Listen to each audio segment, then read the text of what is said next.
They say comfort is the quietest prison. I didn't believe that until I realized I'd been living in one. Every morning used to start the same way. I'd wake up in my expensive apartment, iron my shirt until it was crisp enough to impress strangers, and look at myself in the mirror thinking, this is success.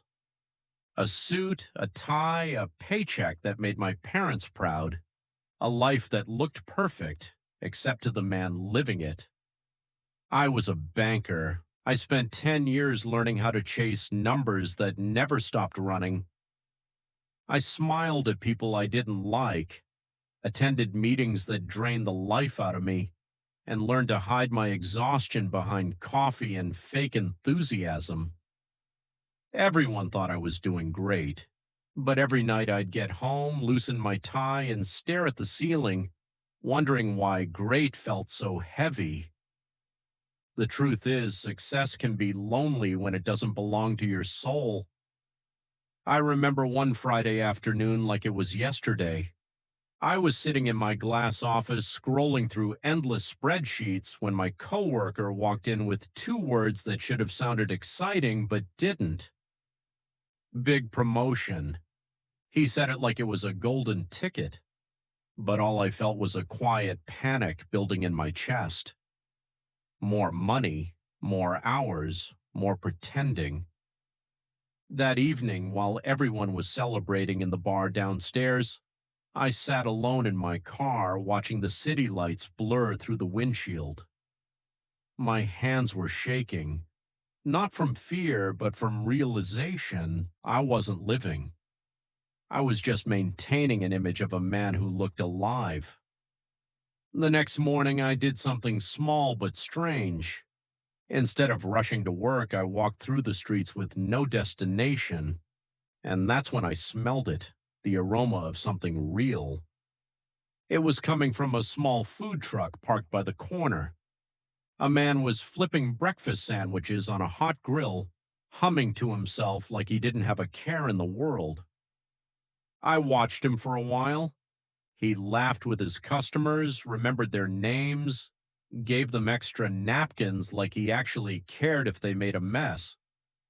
There was something about him, peace, maybe, the kind that can't be bought. The next day I came back, and the next, I didn't even know why. It became a quiet escape from the noise of my job. The man in the truck always seemed grounded, like the world couldn't touch him. One morning I asked him, "How long have you been doing this?" He wiped his hands, smiled, and said, "Long enough to know freedom's worth more than profit." That line stuck with me. I went back to work, sat at my desk, and looked at the reflection of myself on my computer screen. I didn't see freedom. I saw a man trapped in luxury. Weeks passed, and the feeling only grew worse. The office started feeling smaller, the people colder, the air heavier. Every client call felt like a negotiation with my own soul. I started to lose sleep. I stopped laughing. And one morning, I just couldn't do it anymore. No plan, no strategy, just a decision. I walked into my manager's office, handed in my resignation, and for the first time in years, I exhaled. He looked at me like I'd lost my mind. Maybe I had, but at least it was mine to lose. For the first few weeks, I felt free, but also terrified. I had no job, no direction, and a rent that didn't care about my new spiritual awakening. But something in me kept whispering, there's more to life than this. Then one morning, I found myself standing again at that same corner in front of that same food truck. The man recognized me and laughed. "No suit today," he said. I smiled. Not anymore. We talked for a while, and somehow it slipped out. "I've always loved cooking, just never had the time." He shrugged. "Then make the time now. Nobody's stopping you." That night I couldn't sleep. I started remembering the little moments I used to ignore, how much I loved experimenting in the kitchen, the way cooking made me lose track of time, the peace that came from creating something people enjoyed. The next morning, I knew what I wanted. I wanted a food truck, and it sounded ridiculous. I had no experience, no business plan, and barely enough money left to stay afloat. But for the first time in my adult life, I was chasing something that made sense to my heart. I sold a few of my suits, canceled the gym membership I never used, and bought a used food truck that had more dents than dreams. I spent weeks fixing it up, learning recipes, watching tutorials, and burning enough food to feed a small town. But every mistake made me better. Every failure felt like progress. The first day I opened, I only had 5 customers. 3 of them were friends, one was a random passerby, and one was a delivery guy who just wanted change for a 20. But when that first customer smiled after taking a bite of my sandwich, I felt something I never felt at the bank: connection. There's something magical about serving people directly. No paperwork, no fake smiles, just simple human exchange. Days turned into weeks, and word started spreading. Construction workers, nurses, delivery drivers, they all became regulars.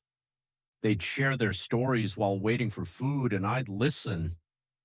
For the first time, I wasn't dealing with transactions, I was dealing with people. And the more I listened, the more I realized everyone's fighting something: stress, loss, exhaustion, loneliness. But for a few minutes, standing at my window, they could smile again. I started waking up before dawn, not because I had to, but because I wanted to. The morning air felt different when I was driving my truck through quiet streets, knowing I was building something that belonged to me. There were hard days, of course, days when the grill broke, when I ran out of ingredients, when I questioned if I'd made a huge mistake. But every time I served someone who said, "Man, this made my day," it felt worth it. People often ask me if I miss banking, and I tell them the truth. I miss the stability, but not the feeling. Because I've learned that comfort isn't the same as happiness. I don't make 6 figures anymore, but I wake up with peace in my chest and purpose in my hands. Sometimes I park my truck near tall office buildings, and I see men in suits rushing past, holding coffees, looking half alive. I used to be one of them. Now I serve them breakfast. And sometimes when they smile and say thanks, I smile back and think, I hope you find your freedom too.